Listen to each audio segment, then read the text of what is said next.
Welcome back once again, all of my low carb friends, and for those of you who are here for the first time, welcome.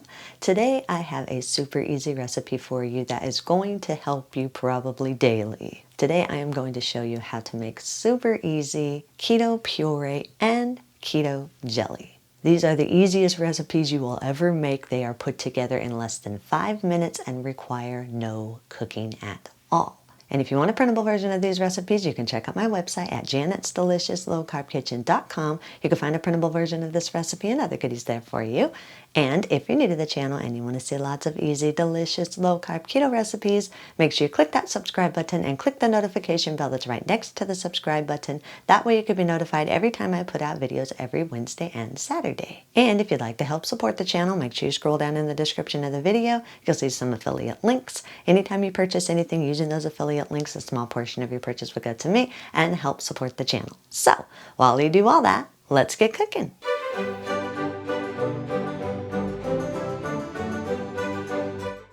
For the first puree, we're going to do a watermelon puree. Chop your desired amount of watermelon into chunks. I chopped about 684 grams or about 4 cups of watermelon chunks, but you can do however much you want. Place the watermelon chunks into a large food processor. Be careful not to overfill your food processor. Watermelon chunks, when they start breaking up, they kind of bulk around a bit, and you don't want to overflow when the juice starts coming out. If you want to, you can sprinkle in a couple teaspoons of some granulated sweetener of your choice if you're wanting to make a sweet puree. I sprinkled in about 25 grams of granulated sweetener. Again, that's up to you if you want to put any in there. Pulse the watermelon chunks just a few times just to start breaking up the watermelon. Then process on high for 30 to 45 seconds or until the mixture is smooth. Place a mesh strainer over a large bowl. Pour the watermelon puree into the strainer and let it sit in the strainer for about 2 minutes. This is going to separate the juice from the pulp. After 2 minutes, scoop the pulp into one airtight container. Then pour the juice into a separate airtight container. I keep these separate because if I'm needing a puree for something, I use the pulp. I use the watermelon juice to make keto gelatin, or anytime I have a recipe that I want a watermelon flavor to, I substitute some of the liquid out for the watermelon juice. If you have sweetened the watermelon puree, make sure when you label your puree, you label that it is already sweetened. You don't want to take that, for example, if you're using the watermelon puree for a dessert, you don't want to forget that you've already put sweetener in that and then make your dessert oversweet. Once your watermelon puree and juice are in their containers, seal them with an airtight lid. Store them in your refrigerator for up to 1 week, or you can freeze these for up to 6 months. For the berry pureed or any other type of fruit pureed, place your desired amount of berries in a large food processor. Again, do not overfill. And once again, if you want your puree to be sweet, sprinkle in a few tablespoons of the sweetener of your choice. Pulse the berries a few times just to break up the berries. Then process on high for 30 seconds. Scrape down the sides of your processor bowl. Process on high for another 30 seconds. And again, scrape down your processor bowl. And if needed, continue to process in 30-second intervals until your puree is completely smooth. Once the puree is smooth, place a mesh strainer over a large bowl. Pour the puree into the strainer and let it sit for 2 minutes so the puree can drain down into the bowl. Then use a spoon and press the puree as much as you can through the mesh strainer and into the bowl. This is going to help separate any seeds or any large chunks that might be in your puree. You want to keep it as smooth as possible. Once the puree is all pressed through into the bowl, then pour the puree into an airtight container and seal it with an airtight lid. Then place the puree into the refrigerator for 1 week, or you can freeze it up to 6 months. When you go to use any of your purees, whether it be watermelon, berries, or any other fruit, if the puree seems too thick for whatever your recipe calls for, you can add small amounts of water until the puree is your desired consistency.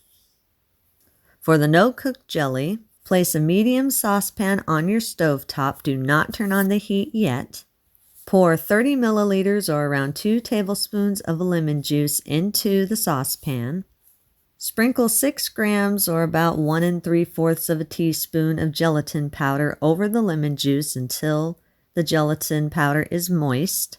Then allow it to sit for about 2 minutes so the gelatin granules can soften and the mixture become a little bit thick. Add 116 grams or around a half cup of the fruit puree of your choice. I'm using strawberry in this case. You can use whatever flavor you want your jelly to be. Add about 38 grams of the granulated sweetener of your choice. You can adjust this more or less according to how sweet you want your jam, or you can leave it out completely if you don't want any sweetness at all in your jam. Stir the mixture to combine it just a little bit, and then allow it to sit for another minute. We want to make sure that the gelatin granules are completely softened. After 1 minute, turn the stove top on to medium-low heat. Gently stir the mixture for about 5 minutes. This is strictly to dissolve the gelatin. You're not cooking anything. Technically, you can dissolve the gelatin in your microwave in 30-second intervals, but it's best to do it on the stovetop because you have more control over the heat. One thing you do not want to do is you do not want to allow the mixture to come to a boil. Boiling gelatin destroys its molecules and it most likely will not set properly if you do that. So just over a medium-low heat, continue to gently stir the mixture back and forth until the gelatin is fully dissolved and you have a smooth, completely smooth mixture. After 5 minutes and your gelatin mixture is completely smooth, remove it from the heat. If you're wanting a smooth, more jelly-like texture, then stir in about 174 grams or roughly 1 3/4 cup of some more fruit puree of your choice. Again, I'm using the strawberry. And stir it all together until it's fully combined. And if you're wanting more of a jam type texture, then chop up roughly around 216 grams of whatever fruit or berries you're using. Then after your gelatin mixture has dissolved for 5 minutes over the stovetop and you remove it from the heat, then you would fold in those chopped berries or chopped fruit of your choice, and you would take a potato masher or the bottom of a glass and mash up the berries or fruit until the fruit is your desired consistency. So however much chunks you think you're going to want in your jam, that would be how much you would smash up your berries or fruit. Once you have it all mixed together, whether you made jelly or jam, pour it into your airtight container of your choice and seal it tightly. Then place it in your refrigerator overnight. This is going to thicken it up and give you that jelly or jam texture. After it's been in the refrigerator overnight, remove it from the refrigerator. Then you can use it immediately. If you do have any leftovers, store them in an airtight container in your refrigerator for up to 1 week, or you can freeze this for up to 6 months. Eat and enjoy. And that's our recipe of the day. I hope you enjoyed it. If you did and you want to see more videos like this, make sure you click that thumbs up like button, click that subscribe button, leave me a comment if you want to. Let me know if there's any recipes that you'd like to learn how to make, and I'll do what I can to get those out there for you. And as always, keep cooking.